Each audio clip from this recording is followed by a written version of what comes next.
নবীরা তার উম্মতদেরকে কিভাবে সম্বোধন করেছেন।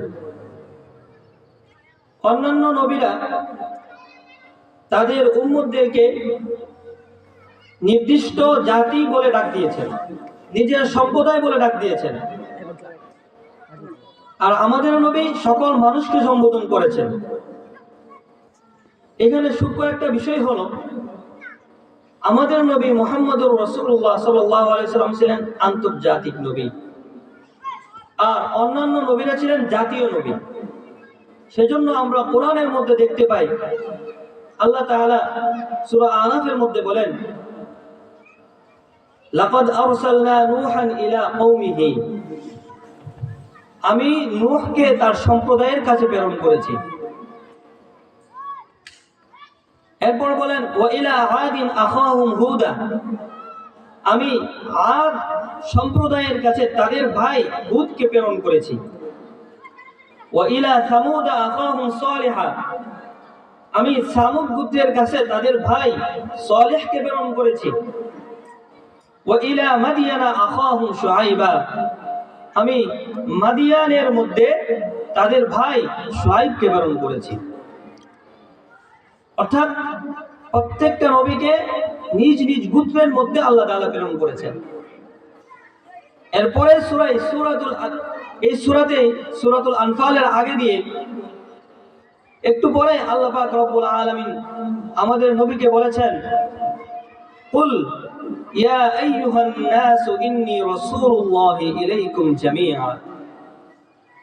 আমাদের নবী মুহাম্মদুর রাসূলুল্লাহ সাল্লাল্লাহু আলাইহি ওয়াসাল্লামকে আল্লাহ বলেন, হে নবী আপনি বলে দিন, ইয়া আইয়ুহান নাস, হে লোক সকল, ইন্নী রাসূলুল্লাহি ইলাইকুম জামিআ, আমি তোমাদের সকলের জন্য নবী, আমাকে তোমাদের সকলের কাছে রাসূল হিসেবে প্রেরণ করা হয়েছে। এখন থেকে নিয়ে কিয়ামত পর্যন্ত যত মানুষ আসবে এই পৃথিবীতে, জিন ইনসান সকলের নবী ছিলেন আমাদের নবী মুহাম্মদুর রাসূলুল্লাহ সাল্লাল্লাহু আলাইহি ওয়াসাল্লাম। তাহলে যিনি একটা গোত্রের নবী হিসেবে যান, তিনি কি আন্তর্জাতিক নাকি জাতীয়? জাতীয় নবী। আর আমাদের নবীকে নির্দিষ্ট কোনো গোত্রের কাছে প্রেরণ করা হয় নাই। শুধু আরবের নবী হিসেবে আমাদের নবী আসেন নাই, বরং আরবের আজমের সকলের নবী হিসেবে নবী দিয়ে এসেছিলেন। সেই হিসেবে আমাদের নবী ছিলেন আন্তর্জাতিক নবী। আমাদের নবী আন্তর্জাতিক নবী, অন্যান্য নবীরা ছিলেন জাতীয় নবী। সেই কারণেই অন্যান্য নবীরা তাদের কওমকে ডাক দিয়েছেন ইয়া কওমি। নূহ আলাইহিস সালাম কি বলেন, লাকাদ আরসালনা নূহান ইলা কওমিহি ফাকালা ইয়া কওমি ইবুদুল্লাহ মা লাকুম মিন ইলাহিন গায়রু। আল্লাহ পাক রব্বুল আলামিন বলেন, আমি নূহকে তার সগোত্রের কাছে প্রেরণ করেছি। ফাকালা ইয়া কওমি ইবুদুল্লাহ মা লাকুম মিন ইলাহিন গায়রু।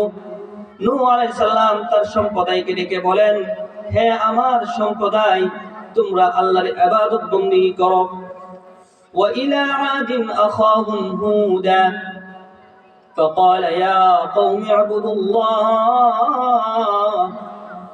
আদ নবী, হুদ নবী তার পুত্র আদকে ডেকে বলেন, উবুদুল্লাহ ইয়া কওমি, হে আমার সম্প্রদায়, উবুদুল্লাহ, তোমরা আল্লাহর ইবাদত বندگی করো। وإلى ثمود أخاهم صالحا فقال يا قوم اعبدوا الله। সামুদ সম্প্রদায়কে ডেকে সালেহ আলাইহিস সালাম বলেন, হে আমার পুত্র, তোমরা ইবাদত বندگی করো।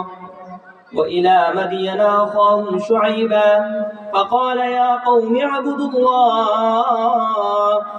শুআয়ব আলাইহিস সালাতু ওয়াস সালাম তিনিও নিজের সম্প্রদায়কে ডেকে বলেন, ইয়া কওমি, হে আমার সম্প্রদায়, উবুদুল্লাহ, তোমরা আল্লাহর ইবাদত করো।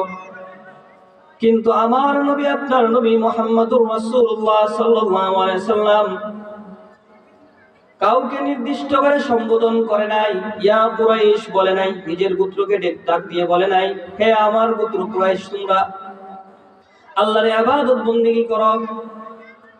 মুহাম্মদুর রাসূলুল্লাহ সাল্লাল্লাহু আলাইহি ওয়াসাল্লাম এটাও বলে নাই, ইয়া আইয়াতুহাল আরব, হে আরব, তোমরা আল্লাহর ইবাদত বন্দেগী করো।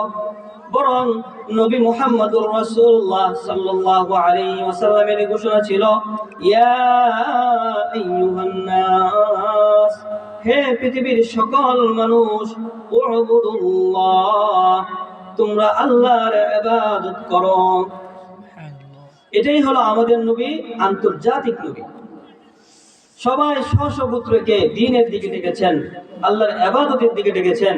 আর নবী মুহাম্মদুর রাসূলুল্লাহ সাল্লাল্লাহু আলাইহি সাল্লাম কোন নির্দিষ্ট জাতিকে ডাকে নাই, তার সম্প্রদায় কুরাইশকেও ডাকে নাই। তিনি আরব ছিলেন, আরবের কাউকে নির্দিষ্ট করে আল্লাহর নবী বলে নাই, বরং পৃথিবীর যত মানুষ আছে সবাইকে সম্বোধন করে আল্লাহর নবী বলেছেন।